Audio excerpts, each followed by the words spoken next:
Welcome, ladies and gentlemen, to another exciting episode of This Is Our Life. This is sriracha sauce, which I really like. So this video is an important video. This video is a pennant behind me that you see flying around for DC United, my third favorite football club. My favorite is Celtic, my second is Madrid Royale, and the third is DC United. Fourth would be Houston Dynamos. Anyway, so there's going to be a march on DC, an armed march on DC. Now we need to get some things straight here. There's a difference between a right and a privilege. A right is something you do not have to ask permission for, and from time to time you must practice or express your rights. What does this mean?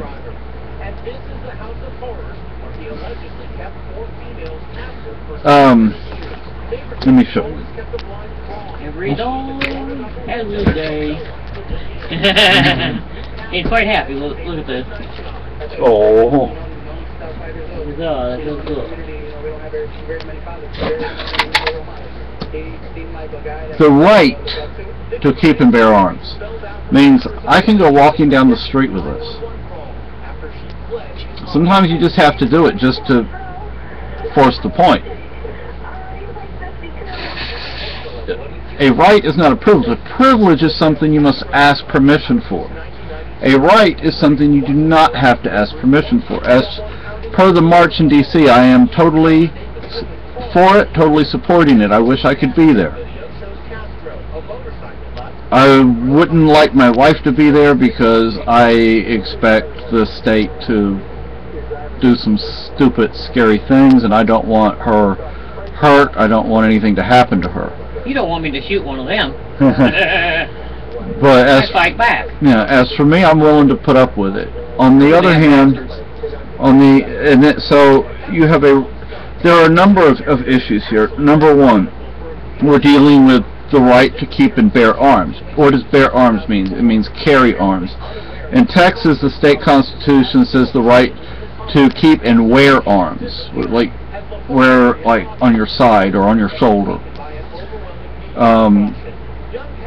Then you have the right to peaceably assemble. What does that mean? That means you do not have to ask permission to gather in a public place. Now, you don't have the right to do that on private property, but government schools, government parks, etc., government roads, etc., that's all public.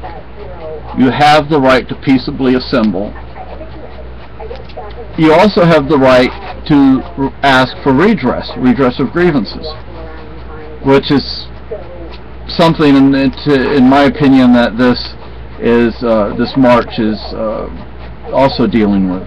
It also deals with states' rights, another constitutional issue, a right, not a privilege. You know, there are certain rights granted to the states and to the people, and then there are certain rights granted to the federal government, and then there are privileges as well. So I am completely for this march on Washington. Like I said, I wish I could be there. I know Mosin Nagant is not the best rifle to carry, but there's another rifle right up there. It's a good rifle. Yeah, the bullet for the Mosin is a whole lot bigger than for the AR, and the bullet for the AR is a whole lot bigger than for the 40. And sadly, the shotgun is something that has been in the family since the 1880s, and I wouldn't dare try to fire it. Yeah, probably blow up. But it looks like, you know, something's about to happen.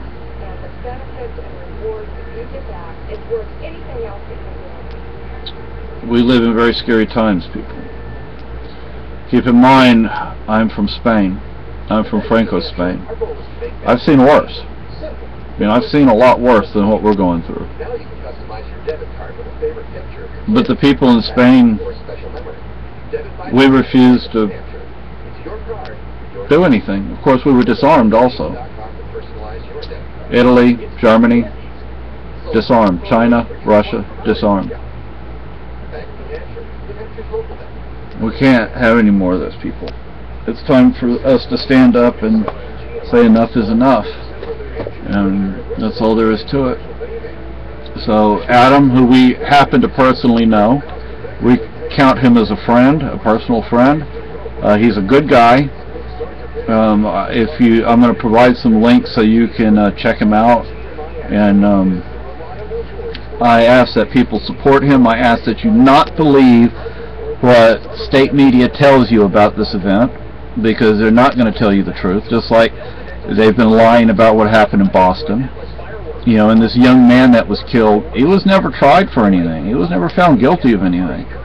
You know, and plus, he was alive. I mean, there's video and photographs of this guy alive, and then all of a sudden he's dead. Why? Why did they kill him?